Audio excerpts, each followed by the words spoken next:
Now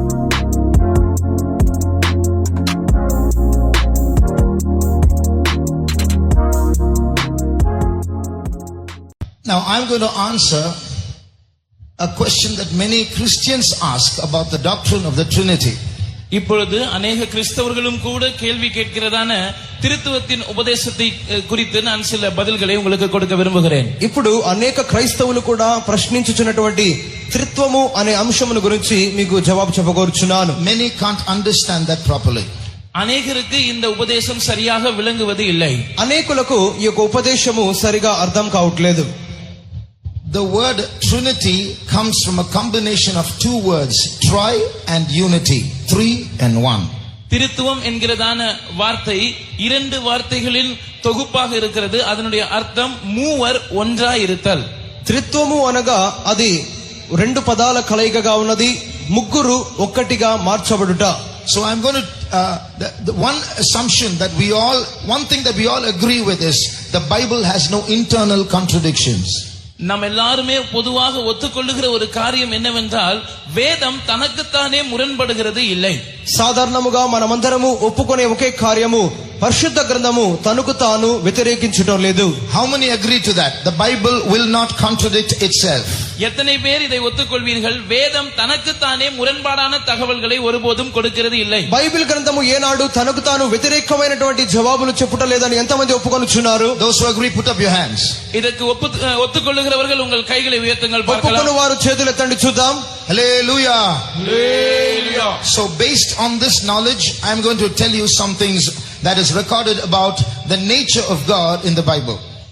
வேதத்தில் தேவனுடைய சுபாவத்தை பற்றி தன்மையை பற்றி சொல்லப்பட்டிருக்கிறதான காரியங்களை நாம் ஒத்துக்கொண்டதான இந்த கருத்தின் அடிப்படையில் இந்த அறிவின்படி நான் சொல்ல விரும்புகிறேன். బైబిల్ గ్రంథములో దైవిక స్వభావముల గురించి పరిశుద్ధ గ్రంథ ఆధారముగా నాకు తగినటువంటి జ్ఞానం ఆధారంగా చెప్పగోరుచున్నాను. There are many references to quote, but I will quote only one reference for each point. இதை விளக்குவதற்கு நாம் எத்தனையோ வசன ஆதாரங்களை கொடுக்கலாம், ஆனால் ஒவ்வொரு கருத்திற்கும் நான் ஒரு வசன ஆதாரத்தை மாத்திரம் உங்களுக்கு முன்பாக வைக்க விரும்புகிறேன். దీనికి అనేకముగా అనేక వాక్యాధారాలు నేను ఇవ్వవచ్చును, కానీ ప్రతి అంశానికి ఒకే ఒక వాక్యాధారం ఇవ్వగోరుచున్నాను. Point number 1. முதலாவது கருத்து, మొదటి అంశము, there are three persons in the Bible, all of whom are called God. வேதத்தில் தேவன் என்று அழைக்கப்படுகிறதான மூன்று தனி நபர்கள் இருக்கிறார்கள். పరిశుద్ధ గ్రంథములో దేవుడు అని పిలువబడుచున్నటువంటి ముగ్గురు వ్యక్తులు ఉన్నారు.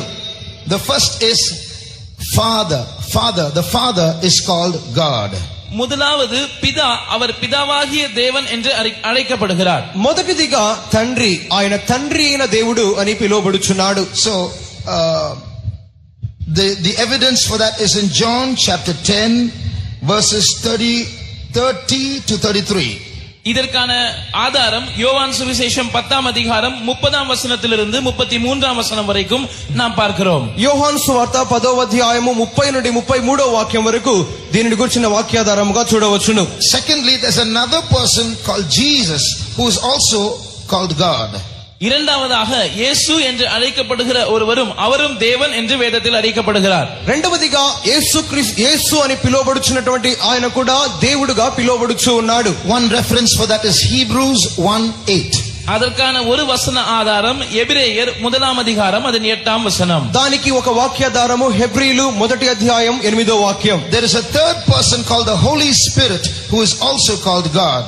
மூன்றாவதாக பரிசுத்த ஆவியானவர் என்கிற நபரும் தேவன் என்று அழைக்கப்படுகிறார். మూడవదిగా పరిశుద్ధాత్ముడు అనే వ్యక్తి కూడా దేవుడుగా పిలువబడుచున్నాడు. One reference for that is Acts chapter 5 verses 3 and 4. அதற்கான வசன ஆதாரம் அப்போஸ்தல நடவடிக்கைகள் 5ஆம் அதிகாரம் 3ஆம் மற்றும் 4ஆம் வசனங்கள். దాని యొక్క వాక్యాధారము అపోస్తల కార్యములు 5వ అధ్యాయము 3, 4 వాక్యములు. So point number 1 is there are three persons in the Bible, all of whom are called God.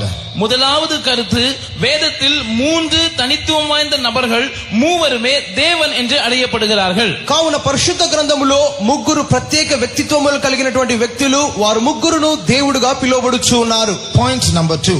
இரண்டாவது கருத்து, రెండవ అంశము, nowhere in the Bible do we read that there are three gods. The whole Bible says God is one. வேதத்தில் எங்கேயுமே மூன்று தேவர்கள் இருக்கிறார்கள் என்று நாம் வாசிக்கவில்லை. வேதம் சொல்லுகிற காரியம் என்னவென்றால் தேவன் ஒருவரே. బైబిల్ గ్రంథములో ఎక్కడ ముగ్గురు దేవుళ్ళు ఉన్నారని మనం చదువుట లేదు, కానీ గ్రంథము ఘోషించున్నది దేవుడు ఒక్కడే. One reference for that is Deuteronomy chapter 6 and verse 4.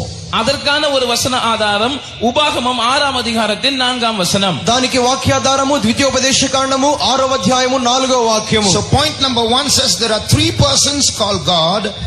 Point number 2 says God is one.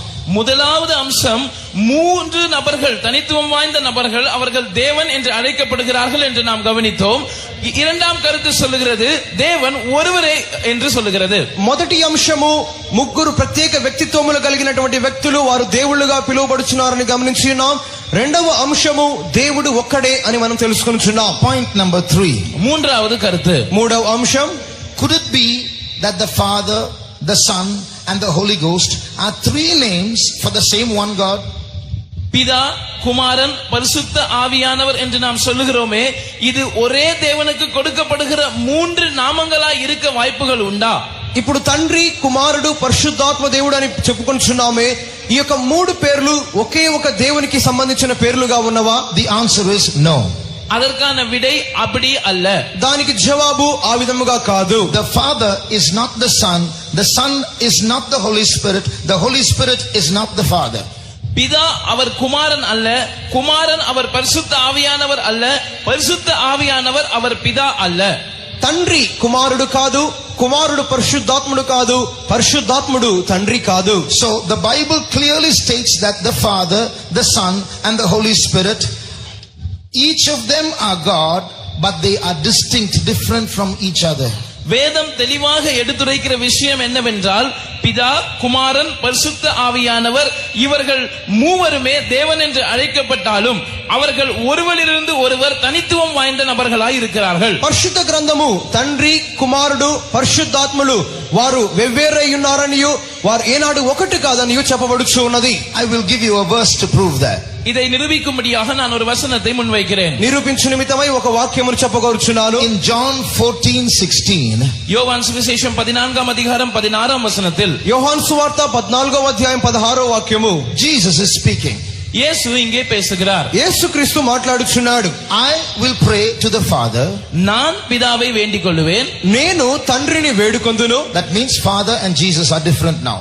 இப்பொழுது இயேசுவும் பிதாவும் வெவ்வேறு நபர்களாய் இருக்கிறார்கள். దీని మూలముగా యేసుక్రీస్తును తండ్రియు వెవ్వేరుగా ఉన్నారని తెలుసుకుంటున్నాం. Jesus is not praying to himself. He is showing another person. I will pray to the Father. இயேசு தனக்குத்தானே ஜெபித்துக் கொள்ளவில்லை, அவர் இன்னொரு நபரை பார்த்து, பிதாவாகிய தேவனை பார்த்து அவர் வேண்டிக் கொள்வதாக சொல்லுகிறார். యేసుక్రీస్తు తనకు తాను ఆయన ప్రార్థన చేసుకుంటలేదు, కానీ ఇంకొక వ్యక్తిత్వంను చూసి తండ్రిని చూసి ప్రార్థించుచున్నాడు. So I will pray to the Father and he will give you another comforter or the Holy Spirit. நான் பிதாவை வேண்டிக் கொள்ளுவேன், அப்பொழுது என்றென்றைக்கும் உங்களுடனே கூட இருக்கும்படிக்கு சத்திய ஆவியாகிய வேறொரு தேற்றரவாளனை அவர் உங்களுக்கு தந்தருளுவார். నేను తండ్రిని వేడుకొందును, మీ యొద్ద ఎల్లప్పుడూ ఉండుటకై ఆయన వేరొక ఆదరణకర్తను అనగా పరిశుద్ధాత్ముని మీకు అనుగ్రహించును. So in these three steps, what do you see? இந்த மூன்று படிகளில் நாம் என்னத்தை பார்க்கிறோம்? ఈ యొక్క మూడు దశలలో మనం ఏం చూస్తున్నాం? You see three persons, each of them is God, but God is one, and these three persons are different from each other. இந்த மூன்று நபர்களுமே அவர்கள் தேவன் என்று அறியப்படுகிறார்கள், ஆனால் தேவன் ஒருவராக இருக்கிறார். ஆனால் இந்த மூன்று நபர்களும் ஒருவரிலிருந்து ஒருவர் தனித்துவம் வாய்ந்தவர்களாக இருக்கிறார்கள். ఈ యొక్క ముగ్గురు వ్యక్తిత్వములు వారు దేవుళ్ళుగానే పిలువబడుచున్నారు. వారు దేవుడు ఒకడై ఉన్నాడు. ఈ యొక్క ముగ్గురు ఒకరికి ఒకరు వేరై ఉన్నారు. All those who understood, put up your hands. இதுவரைக்கும் எனக்கு புரிந்தது என்று சொல்லுகிறவர்கள் கைகளை உயர்த்துங்கள். నాకు అర్థమైంది అని చెప్పేవారు చేతులు ఎత్తండి. Put down your hands. கைகளை கீழே போடுங்க. చేతులు కింద దించండి. I myself can't understand what I said. நான் இப்பொழுது சொன்னது எனக்கே புரியவில்லை. నేను చెప్పింది నాకే అర్థం కాలేదు. How is it possible that for three persons, each of them to be God, and at the same time God is one? How is that possible? மூன்று நபர்கள் அவர்கள் தேவன் என்று அழைக்கப்படுகிறார்கள், ஆனால் தேவன் ஒருவர் தான். ஆனால் இந்த மூவரும் தனித்துவம் வாய்ந்தவர்களாக இருக்கிறார்கள். இது எப்படி சாத்தியமாகும்? ముగ్గురు దేవుళ్ళుగా పిలువబడుచున్నారు, దేవుడు ఒక్కడే, ముగ్గురు ఒకరికొకరు వేరై ఉన్నారు. ఇది ఏ రీతిగా సాధ్యం? Now I'm going to tell you not how to understand it, but I'm going to tell you why we can't understand it. இதை எப்படி விளங்கிக் கொள்ள வேண்டும் என்று நான் இப்பொழுது உங்களுக்கு சொல்ல போவதில்லை.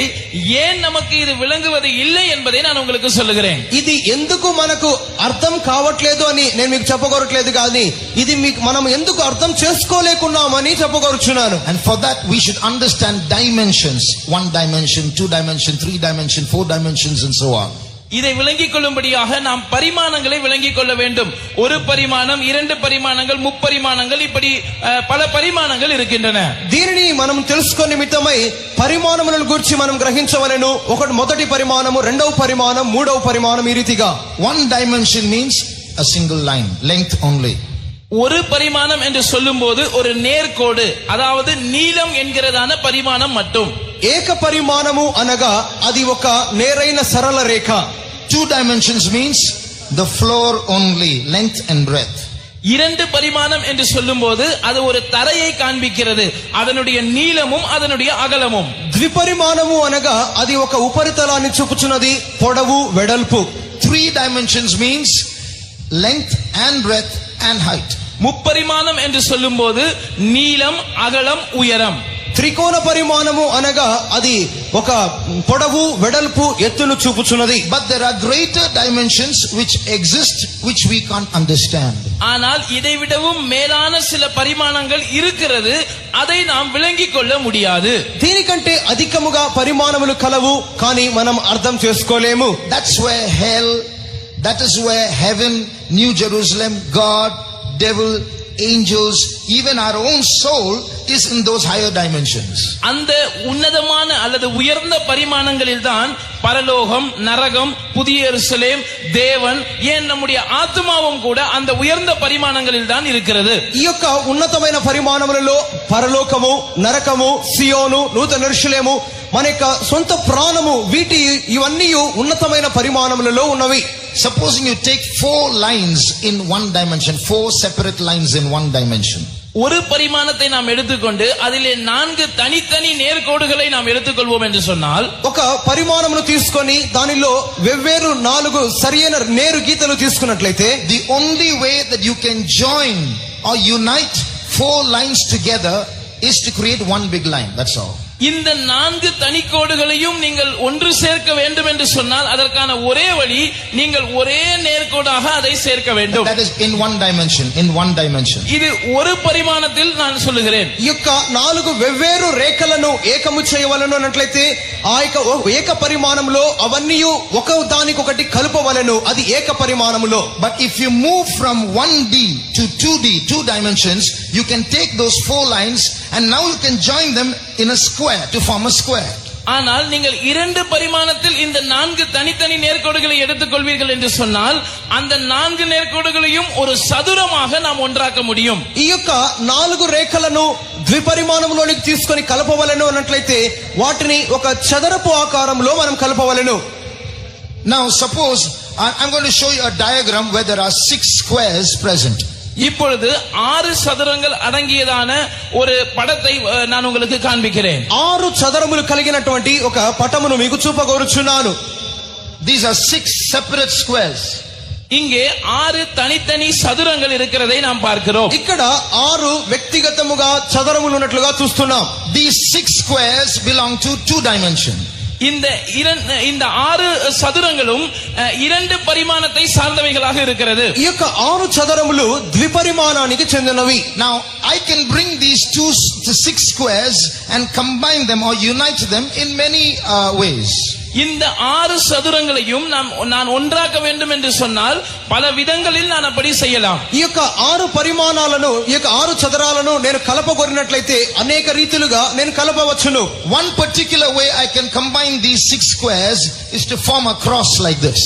இந்த 6 சதுரங்களையும் நான் ஒன்றாக இணைக்க வேண்டும் என்று சொன்னால் ஒரு விதத்திலே இப்படிப்பட்ட ஒரு சிலுவையின் வடிவத்தை நான் வரையலாம். ఈ యొక్క 6 చదరములను ఒక రీతిగా నేను కలపగొరినట్లయితే అది ఒక సిలువ ఆకారంలో నేను కలపవచ్చును. But this very cross that is made up of these 6 squares, ஆனால் இந்த சிலுவையின் வரைபடம் இருக்கிறதே, இது இந்த 6 சதுரங்களால் செய்யப்பட்டிருந்தாலும் ఈ యొక్క 6 చదరములతో చేయబడినటువంటి యొక్క సిలువ ఆకారము, if I move to a higher dimension, to the 3rd dimension, dimension, இதை நான் இரண்டு பரிமாணத்திலிருந்து மூன்றாவது பரிமாணத்துக்கு கொண்டு செல்லும் போது నేను ద్విపరిమాణంలో నుండి త్రికోణ పరిమాణంలోనికి మార్చినప్పుడు I can fold it in such a way to form a cube. நான் இதை ஒரு கியூப் வடிவத்தில் கனசதுரம். கனசதுரத்தை அமைக்கும்படியாக இந்த விதமாக நான் அதை மடிக்க முடியும். దీనిని ఒక క్యూబ్ ఆకారంలో నేను కలపవచ్చును. So the way you can unite things or bring things together increases in possibilities and combinations when the dimension increases.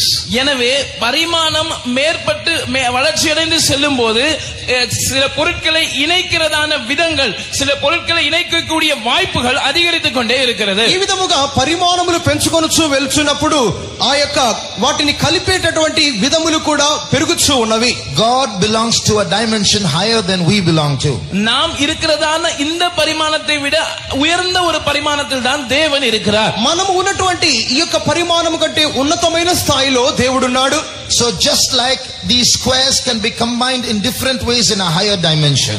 எப்படி இந்த சதுரங்கள் ஒரு உயர்ந்த பரிமாணத்துக்கு போகும்போது அதை இணைக்கக்கூடிய வாய்ப்புகள் அதிகரிக்கிறதோ, ఏ విధముగా ఈ యొక్క చదరములు పరిమాణములు అధికమవుచున్నప్పుడు కలిపేటటువంటి పద్ధతులు అధికమవుచున్నవో, God who belongs to a higher dimension, though he is three persons, can be brought together in a unity in a higher dimension in a way we cannot understand because we belong to this 3D world. அதே போல தேவன் மூன்று தனித்துவம் வாய்ந்த நபர்களாக இருந்தாலும் அதை ஒரே ஒரு ஆளாக ஒன்றிணைக்கக்கூடிய வாய்ப்புகள் அவர் இருக்கிறதான அந்த உயர்ந்த பரிமாணத்தில் இருக்கிறது. நாம் அதை விட தாழ்வான பரிமாணத்தில் இருக்கிறபடியினால் நாம் அதை விளங்கிக் கொள்ள கூடாதவர்களாக இருக்கிறோம். దేవుడు మూడు వ్యక్తిత్వములలో ఉన్నప్పటికీ ఆయన ఏకముగా కలిసి క్రియ చేయనటువంటి స్థానంలో ఉన్నాడు. దీనిని మనం ఎందుకు అర్థం చేసుకోలేకున్నాము అన్నట్లయితే ఆయన ఉన్నటువంటి పరిమాణం కంటే తక్కువైన పరిమాణంలో మూడు పరిమాణములు కలిగిన స్థాయిలో మనం కనబడుచున్నాం. Suppose there are creatures belonging to the 2D world. ஒருவேளை இரண்டு பரிமாணங்களை சேர்ந்த அந்த உலகத்திலே இருக்கிறதான சில சிருஷ்டிகளை, சில ஜந்துக்களை நாம் எடுத்துக்கொண்டால், రెండు పరిమాణములు కలిగినటువంటి లోకములో ఉన్నటువంటి కొన్ని పురుగులను మనం చూచినప్పుడు, really there are no such creatures. உண்மையில் அப்படிப்பட்ட சிருஷ்டிகள் எதுவும் இல்லை. అటువంటి ప్రాణులు ఏమీ లేవు. Every creature in this world belongs to the 3D world. இந்த உலகத்தில் இருக்கிற ஒவ்வொரு சிருஷ்டியுமே அது முப்பரிமாண உலகத்தில் தான் இருக்கிறது. ఈ లోకములో ఉన్న ప్రతి సృష్టియు అది మూడు పరిమాణముల లోకములోనే ఉన్నది. But let us assume there are creatures that belong to the flow world. That means they don't know what height is. They can't see upwards.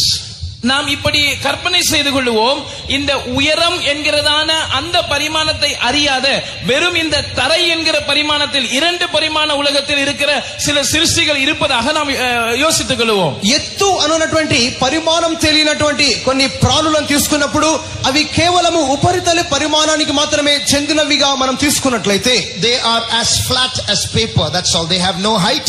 They don't know what height is. They cannot see height. இவர்கள் இந்த காகிதத்தை போல தட்டையாக இருக்கிறார்கள். அவர்களுக்கு உயரம் என்றால் என்ன என்று தெரியாது.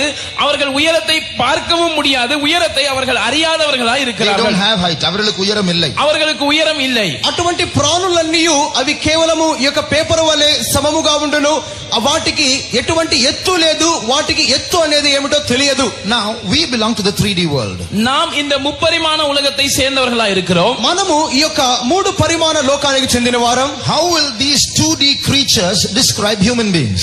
இந்த இரண்டு பரிமாண உலகத்தில் இருக்கிற சிருஷ்டிகள் மனிதர்களாகிய முப்பரிமாண உலகத்தில் இருக்கிறவர்களை எப்படி வர்ணிக்கும்? ఈ యొక్క ద్విపరిమాణ లోకములో ఉన్నటువంటి ఈ సృష్టి మూడు పరిమాణ లోకములో ఉన్నటువంటి మానవులను ఏ రీతిగా వర్ణించగలవు? Remember, they can't see height.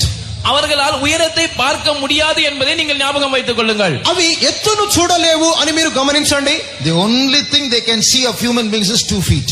அவர்கள் மனிதர்களுடைய சரீரத்தில் அவர்கள் காணக்கூடிய பகுதி எல்லாம் இந்த இரண்டு பாதங்கள் மாத்திரம்தான்.